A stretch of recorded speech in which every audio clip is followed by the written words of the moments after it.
오늘의 주요 뉴스입니다. 어제 하루 코로나19 신규 확진 환자가 36명이 추가돼 누적 환자가 14,305명으로 늘었습니다.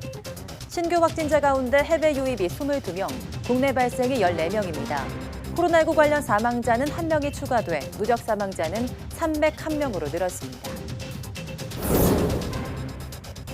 강원도 홍천 캠핑장에서 무더기 감염이 발생하자 정부는 방학과 휴가철이 새로운 변수라며 방역수칙 준수를 재차 강조했습니다. 이라크 건설 현장에서 일하는 우리 근로자 70여 명은 오늘 추가로 귀국해 전원 임시격리에 들어갔습니다. 미국의 올해 2분기 국내 총생산 증가율이 연율 기준 마이너스 32.9%를 기록하면서 73년 만에 최악으로 떨어졌습니다. 우리나라는 수출이 조금씩 살아나면서 지난 6월 산업활동의 3대 지표인 생산과 소비, 투자가 6개월 만에 동반 상승했습니다. 코로나19 영향으로 오는 11월 미 대선에서 우편투표를 도입하는 주가 늘고 있는 가운데 트럼프 대통령이 부정선거 가능성을 들어 대선 연기를 주장했습니다. 우편투표가 자신에 불리할 것이라는 판단 때문인데 논란이 커지자 대선 연기는 아니라며 말을 바꿨습니다.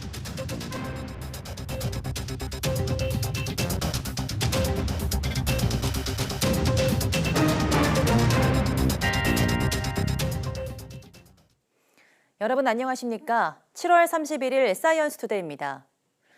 코로나19 신규 확진자가 어제 하루 36명 발생했습니다. 중앙방역대책본부는 오늘 0시 기준으로 코로나19 신규 환자가 36명 발생해 누적 확진자는 14,305명으로 늘어났다고 밝혔습니다. 사망자도 1명 추가돼 전체 사망자는 301명이 됐습니다. 신규 확진자 36명 가운데 국내 발생이 14명, 해외 유입이 22명이었습니다. 국내 발생은 서울이 8명, 경기 4명, 강원 2명으로 수도권과 강원에서만 환자가 발생했습니다. 해외 유입 환자 22명 가운데 12명은 검역 단계에서 확인됐고 나머지 10명은 지역사회에서 격리 중 확진됐습니다. 해외 유입 추정 국가는 우즈베키스탄 10명, 미국 4명, 필리핀 2명 등이었고 내국인이 15명, 외국인은 5명이었습니다. 어제 하루 51명이 격리 해제돼 지금까지 13,183명이 격리 해제됐습니다. 오늘 0시를 기준으로 821명이 격리 치료 중이며 이들 가운데 중증과 위중 환자는 12명입니다. 정부는 코로나19 해외 유입 확진자가 계속해서 나오고 있어서 외국인 자가격리 관리를 철저히 할 필요가 있다며 주소지 허위 신고자에 대한 처벌을 강화하기로 했습니다. 정세균 국무총리는 중대본 회의에서 장기 체류 외국인이 최근 자가격리 주소를 허위로 신고해 검역에 차질을 빚은 사례가 있다며 관리가 더욱 정교해질 필요가 있다고 말했습니다. 또 신고한 주소지가 자가격리에 적절치 않다고 판단되면 시설 격리로 전환하겠다고 덧붙였습니다. 이와 함께 장기 체류 외국인의 실제 거주지를 현장에서 점검하고 허위 신고에 대한 처벌도 강화하겠다고 설명했습니다. 정 총리의 발언 내용 직접 들어보시죠. 해외 유입 확진자가 산발적으로 계속 나오고 있어 국민들의 불안이 큽니다. 최근에는 다수의 장기 체류 외국인이 출국 후 재입국하는 과정에서 자가격리 주소지를 허위로 신고하여 검역관리에 차질을 빚은 사례가 있었습니다. 재입국 장기 체류 외국인에 대한 자가격리 관리가 더욱 정교해질 필요가 있겠습니다. 이에 따라 정부는 입국 심사 단계에서부터 재입국 외국인이 신고한 국내 주소에 대해 실제 거주 여부, 자가격리 적합 여부 등을 철저히 검증하겠습니다. 신고한 주소지가 자가격리에 적절치 않다고 판단되면 시설 격리로 전환하겠습니다. 또한 장기 체류 외국인의 실제 거주지를 현장에서 점검하고 허위 신고에 대한 처벌도 강화하겠습니다. 이라크 건설 현장에서 일하는 우리 노동자 70여 명이 오늘 오전 8시 40분쯤 카타르 항공 임시항공편으로 귀국했습니다.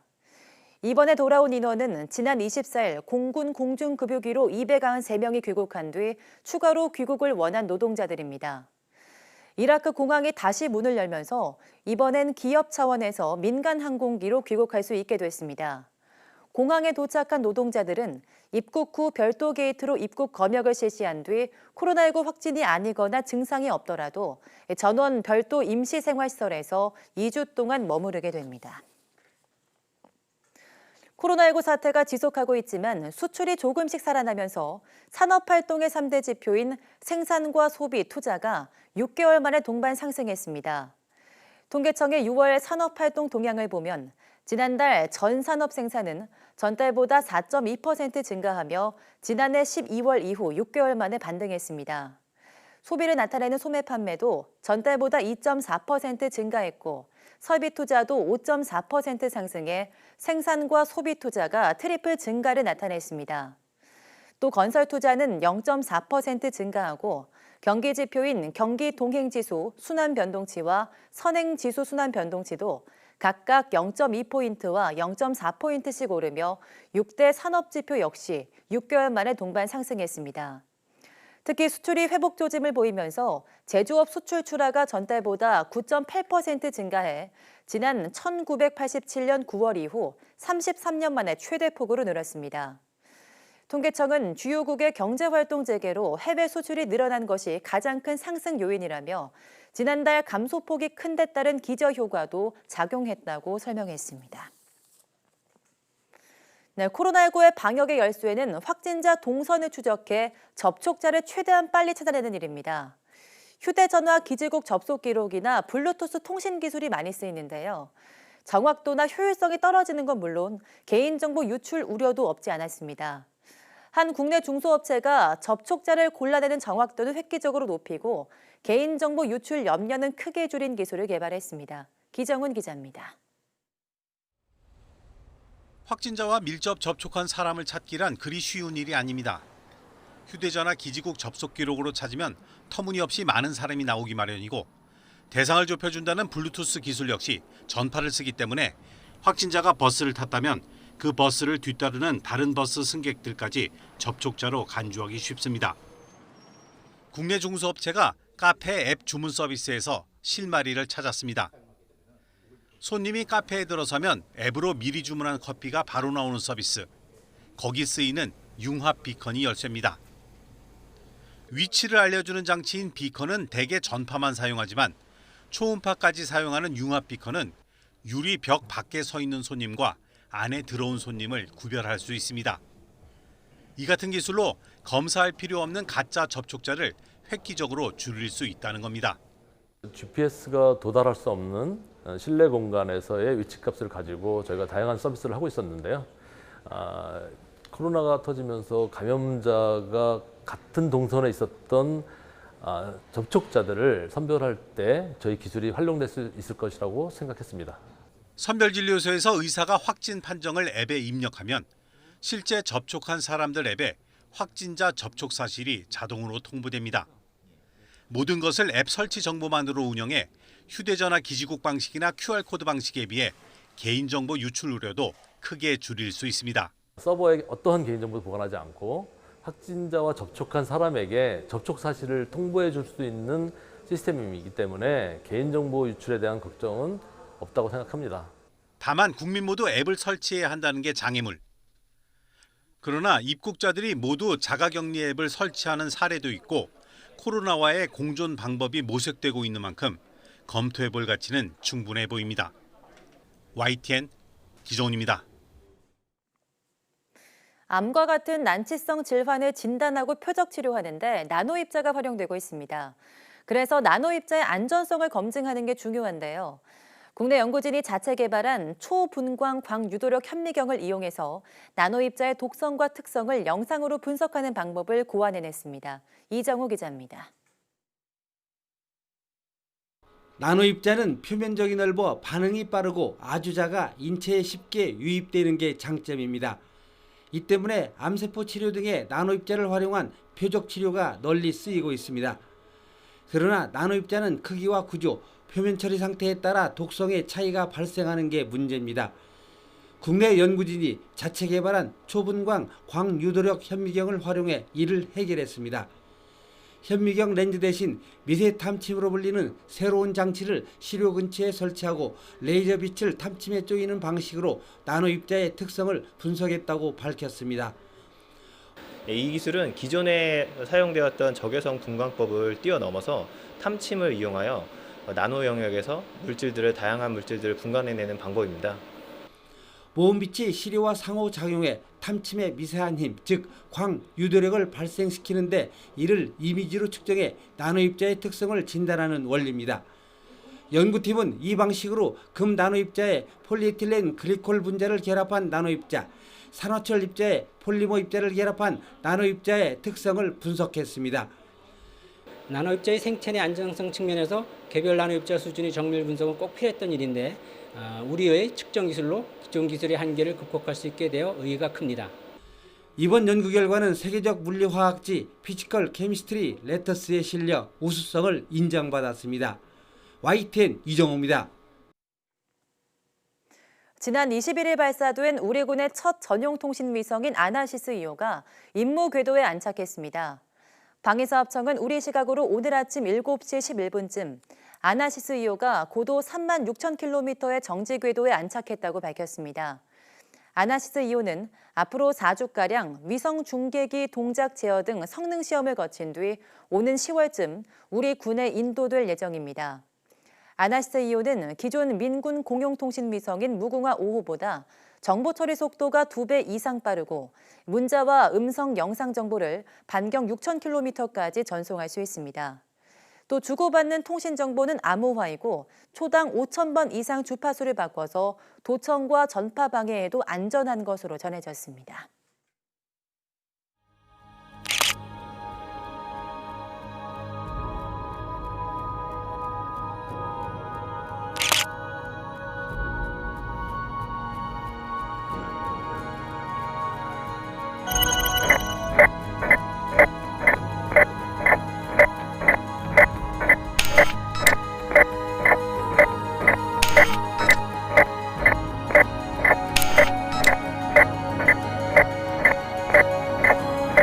Three, two, one.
세계보건기구 WHO는 코로나19의 확산을 막기 위해서 젊은이들의 주의를 다시 한번 당부했습니다. 테워드로스 아드하놈 거브레예수스 WHO 사무총장은 현지 시간 30일 스위스 제네바 WHO 본부에서 열린 화상 언론 브리핑에서 젊은 사람들이 몇몇 국가에서 확진자 수의 급증을 부분적으로 이끌고 있다면서 이같이 말했습니다. 그러면서 젊은 사람도 감염될 수 있고 죽을 수 있으며 바이러스를 전염시킬 수 있다며 젊은이들이 천하무적이 아니라고 강조했습니다. 세계보건기구 WHO는 또 코로나19 사태 초기 선진국의 대응 능력을 과대평가했다고 털어놓았습니다. 마이클 라이언 WHO 긴급준비대응 사무차장은 스위스 제네바 WHO 본부에서 열린 화상 언론 브리핑에서 지난 6개월 동안 얻은 교훈을 묻는 말에 부유한 국가들의 보건 시스템이 예상보다 훨씬 더 부족했다며 이같이 답했다고 DPA통신이 보도했습니다. 라이언 사무차장은 부유한 국가들이 코로나19 대응을 위해 필요한 보건 정책을 너무 늦게 취하는 것을 보고 놀랐다면서 공중보건에 대한 투자 부족이 심각하다는 점을 배웠다고 말했습니다. 선벨트로 불리는 미국 남부의 주를 중심으로 퍼졌던 코로나19가 이번엔 중부 내륙 지역으로 향하고 있다고 CNN이 현지 시간 30일 보도했습니다. 플로리다, 캘리포니아, 텍사스주 등에서 코로나19 확산이 주춤한 가운데 이번엔 오하이오, 인디애나, 켄터키, 테네시주 등으로 옮겨가고 있는 겁니다. 이들 중부 내륙주에서는 최근 코로나19 양성 판정 비율이 상승하고 있습니다. 앤서니 파우치 미국 국립알레르기 전염병 연구소장은 하루 전 MSNBC에 출연해 아직 곤경에 처하지 않은 주들이 곤경에 처할 것 같다고 말했습니다. 존스 홉킨스대는 오하이오주의 누적 환자는 89,626명, 인디애나주의 누적 환자는 65,253명, 테네시주의 누적 환자는 10822명 등으로 집계하고 있습니다. 네, 코로나19의 직격탄을 맞아 미국의 올해 2분기 성장률이 역대 최악으로 추락했습니다. 기업과 상점들에 대한 봉쇄 조치의 여파로 소비가 위축되면서 경기 침체로 이어진 겁니다. 보도에 김태현 기자입니다. 미국 상무부가 발표한 전분기 대비 2분기 국내 총생산 GDP 증가율은 마이너스 32.9%입니다. 코로나19 사태가 시작된 1분기 마이너스 5.0%로 6년 만에 역성장으로 돌아선 데 이어 하락폭이 훨씬 더 커졌습니다. 1947년부터 정부가 집계한 이래 73년 만에 최악의 성장률입니다. 종전 기록인 1958년 2분기에 마이너스 10%, 글로벌 금융위기 때인 2008년 4분기에 마이너스 8.4%와도 서너 배의 차이가 납니다. 전문가들의 전망치보다는 하락폭이 작았다는 게 그나마 위안입니다. 3월 중순부터 기업과 상점이 속속 문을 닫으면서 경제적 타격은 4월에 집중됐습니다. 경제활동이 거의 마비되고 소비가 극도로 위축된 것이 치명타가 됐습니다. 미국의 경기 침체 진입도 공식화됐습니다. 통상 2분기 연속 역성장하면 경기 침체로 분류됩니다. 경제 회복 속도는 빠르지 않을 것으로 전망됩니다. And I think the recovery is going to take time. However, against that backdrop, year-over-year growth rates in GDP could be back to zero by the second quarter of next year. That doesn't mean the economy's back to the level it was prior to the shutdown. 정점을 찍은 뒤 15주 연속 줄던 미국의 실직자도 다시 늘어나고 있습니다. 지난주 신규 실업수당 청구는 143만 건으로 한 주 전보다 12,000건 늘면서 2주 연속 증가했습니다. YTN 김태현입니다. 도널드 트럼프 미국 대통령이 대선 연기 가능성을 거론했다 논란이자 11월 3일 대선을 연기하자는 것은 아니라며 진화에 나섰습니다. 코로나19 확산으로 우편 투표를 도입하는 주가 늘면서 자신에게 불리하게 작용할 것으로 보기 때문인데요. 권한이 의회에 있는 만큼 사실상 연기는 불가능하다는 해석입니다. 워싱턴 강태욱 특파원의 보도입니다. 트럼프 대통령이 보편적인 우편 투표 도입으로 올해 대선이 역사상 가장 오류가 있고 사기치는 선거가 될 것이라고 말했습니다. 이어 미국에 엄청난 곤란한 상황이 될 것이라고 덧붙였습니다. 그러면서 적절하게 안심하고 안전하게 투표할 수 있을 때까지 미루는 게 어떠냐고 묻는 형식으로 연기를 언급했습니다. 이는 코로나19 확산 탓에 접촉을 줄이는 방식의 우편 투표를 도입하는 주가 늘고 있는 데 따른 것입니다. 트럼프 대통령과 공화당은 우편 투표가 늘수록 투표에 소극적이었던 흑인 등 유색인종과 젊은 층의 참여가 늘어나 불리해질 것을 우려해 왔습니다. So we're asking for a lot of trouble.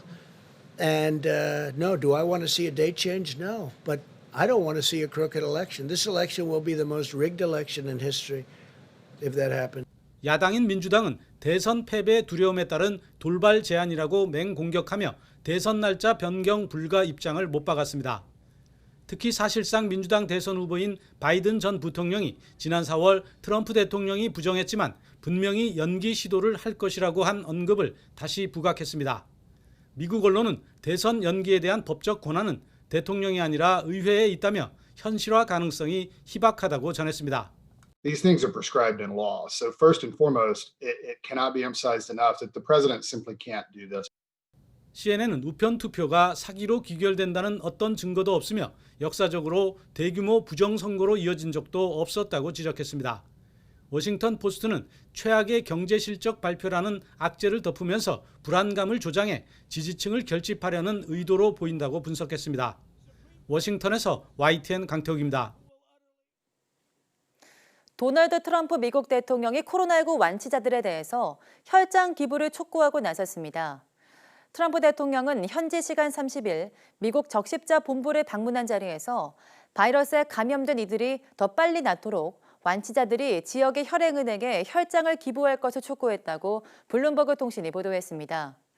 트럼프 대통령은 코로나19 완치자들이 매우 특별한 뭔가를 갖고 있다며 가능한 한 빨리 혈장을 기증하는 자원봉사를 해달라, 우리는 정말 혈장 기증이 필요하다고 강조했습니다. 트럼프 대통령은 적십자 본부를 둘러볼 때 마스크를 착용했습니다. 코로나19에서 회복된 사람들의 혈장에는 이 바이러스와 싸우는 것을 돕는 항체가 포함돼 있어 치료와 연구 목적으로 사용되지만 공급이 부족한 상황입니다.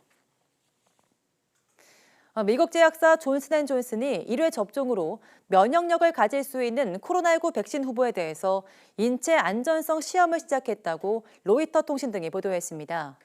존슨앤존슨은 앞서 원숭이에게 가장 효능이 뛰어난 백신 후보를 시험한 결과 1회 투약만으로 강력한 예방 효과를 냈다는 연구 결과를 과학저널 네이처에 발표했습니다. 존슨앤존슨은 이미 미국과 벨기에에서 초기 단계 인체 시험을 시작했고 앞으로 18세에서 55세의 건강한 성인 1,000여 명을 대상으로 백신 후보를 시험할 예정이라고 밝혔습니다. 미중 관계가 나빠지자 중국도 미국 때리기에 나서면서 내부 결속에 나섰습니다. 하지만 중국에서 미국의 상징인 아이폰 판매가 급증하는 상반된 모습도 보이고 있습니다. 베이징에서 강성홍 특파원이 보도합니다. 2달 넘게 계속되고 있는 미국의 인종차별 반대 시위. 중국 관영 매체들은 최루탄이 난무하는 미국의 폭력 시위 현장을 연일 주요 뉴스로 전하고 있습니다. 一些当地官员也批评联邦执法人员正在把局势变得更糟。 흑인 인권 침해 논란을 일으켰던 미국 경찰의 과잉 진압 사례들도 상세히 소개하고 있습니다. 미국의 코로나19 사망자가 15만 명을 넘어 세계에서 가장 많다는 것도 중국 매체의 단골 뉴스입니다. 허술한 미국 정부의 코로나19 대응을 중국 정부도 대놓고 비난하고 있습니다. 美国政客尽早把应对美国国内疫情、挽救人民生命放在首位。 중국도 총력전으로 미국 때리기에 나서고 있지만 상반된 현상도 보이고 있습니다. 미국의 대표 상품 아이폰은 지난 2분기 중국에서 1,300만 대가 팔려 1년 전보다 63%나 급증했습니다. 아이폰의 중국 시장 판매 증가율은 32%로 중국의 국민기업 화웨이 스마트폰보다도 훨씬 빨랐습니다. 같은 기간 미국 테슬라 전기차의 중국 판매량도 1년 전보다 2배가 늘면서 급성장하고 있습니다. 중국은 그러나 첨단 기술 면에서도 미국을 추격할 수 있다며 내부 결속을 다지고 있습니다. 중국판 GPS로 불리는 베이더우 구축 성공 행사에는 시진핑 주석이 직접 참석할 예정입니다. 중국이 내부 결속에 고삐를 쥐고 있는 것은 미국과의 오랜 갈등으로 어려움에 처해 있음을 스스로 보여주는 거라는 해석도 나오고 있습니다. 베이징에서 YTN 강성웅입니다.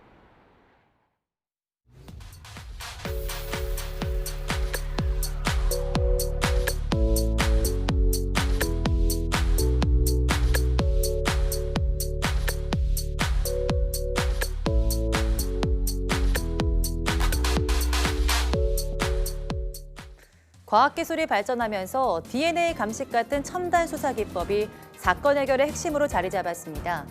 그런데 13세기에도 곤충을 이용한 과학 수사 기법이 있었다고 합니다. 오늘 오후 사이언스 투데이 궁금한 에세이에서 자세히 알려드리겠습니다. 함께 해주신 여러분 고맙습니다.